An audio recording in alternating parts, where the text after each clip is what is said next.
Hi everyone, welcome to Yoga with Leif. My name is Leif, and in this video, we're going to be going over how to be using your hands and your feet, like what to think when you're doing yoga. There is a very specific way that you want to think of using your hands and every single time they're meeting the mat. Okay, now I want to make this video and tell you and teach you guys this so that every single time in every class that I'm teaching, we don't need to go over this and I don't need to be explaining it. Then I know and I can trust you guys that you're working correctly with your arms and your wrists and you're not going to be getting any injuries. So first thing, let's just turn to the side here.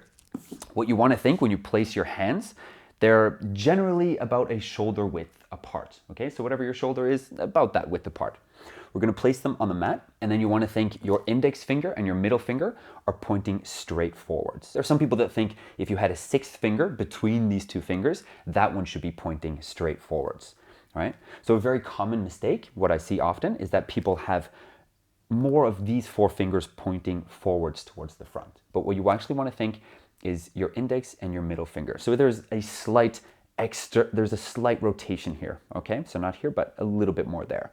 That's gonna help to engage the arms in the chest and to place your arms in your shoulders in the right way. So the next thing, you want to be thinking of pushing your hands into the mat, right? So from here, I'm thinking of pushing movement. Sometimes, like if we start working more on handstand work, you want to maybe sometimes thinking of gripping the mat can be a good idea. Like as if you're gonna grab an object or pick something up, or if you've seen like basketball players, sometimes, you know, they'll just grab the ball and pick it up like this. Like that's the kind of idea. Now I would like to see that you push your whole hand and all your fingers down into the mat.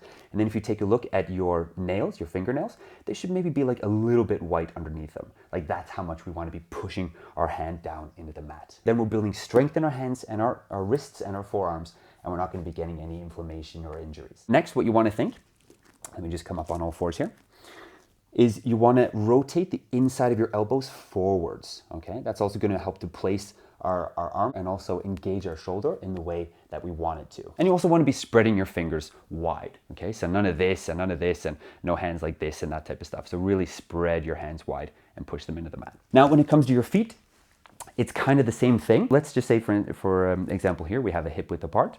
You can start by lifting your toes, spreading them, okay, and then placing them down on the mat. And then what you want to think is you're pushing the whole sole of your feet and your toes down into the mat. So you're really pushing down in the same way that we're using our hands. Okay, so that was it. Thank you guys so much for watching. If you found this video helpful, you know, let me know down in the comments. If you liked it, you could do this. If not, you know, you can do this other thing.